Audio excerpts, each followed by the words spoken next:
मैं कहता हूँ जातियों की जनगणना होनी चाहिए, लेकिन जातियों की विसंगति जो पिछली सरकारों ने खत्म की है, मतलब गड़बड़ की है कि हम 70 लाख थे, अनुसूचित जाति मझवार के नाम से गिने जाते थे, लेकिन इन लोगों ने हमें गिनते गिनते 7000 कर दिया, हमारा नाम फर्जी पिछड़ी में डाल दिया। तो वो जातियों को तो स्थापित करिए, कहाँ गिनेंगे। बिहार के बाद यूपी में जातीय जनगणना को लेकर सियासत बहुत तेज है।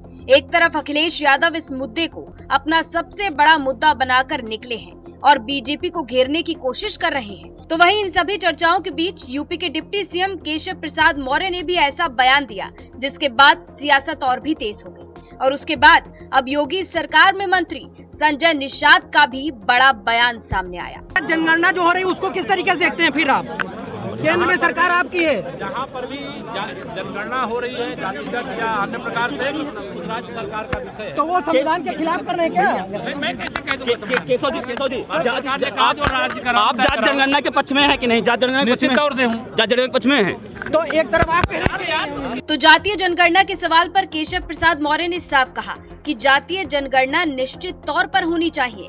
अब इस मामले में योगी सरकार के मंत्री डॉक्टर संजय निषाद का भी बयान सामने आया।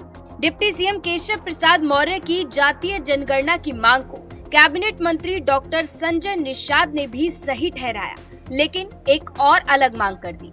डिप्टी सीएम केशव मौर्य भी जाति जनगणना के पक्ष में है। मैं कहता हूँ जातियों की जनगणना होनी चाहिए, लेकिन जातियों की विसंगति जो पिछली सरकारों ने खत्म की है, मतलब गड़बड़ की है कि हम 70 लाख थे, अनुसूचित जाति मझवार के नाम से गिने जाते थे, लेकिन इन लोगों ने हमें गिनते गिनते 7000 कर दिया, हमारा नाम फर्जी पिछड़ी में डाल दिया। तो वो जातियों को तो स्थापित करिए, कहाँ गिनेंगे। तो मैं तो यही कहता हूँ कि ये जो वोट लेने वाले नेता हैं पिछली सरकारों के, ये क्यों नहीं बताते कि निषाद, मछुआरे, केवट, मल्ला, बिंद, कश्यप कहाँ गिने जाएंगे? पिछड़ी में गिने जाए। राष्ट्रपति ने कहा इनको अनुसूचित में गिनो, हमारा नाम पिछड़ी में डाल दिया। तो राष्ट्रपति से बड़े हो गए हैं लोग, तो हमारी पहले हमारा स्थापित करा दीजिए इन जातियों को, जो सोशल डिस्ट्रीब्यूशन देश का, उसके बाद गिनती कराइए हम साथ में। दरअसल कैबिनेट मंत्री डॉक्टर संजय निषाद को योगी सरकार ने बहराइच जिले का प्रभारी मंत्री बनाया। प्रभारी मंत्री बनने के बाद संजय निषाद ने अधिकारियों के साथ बैठक की।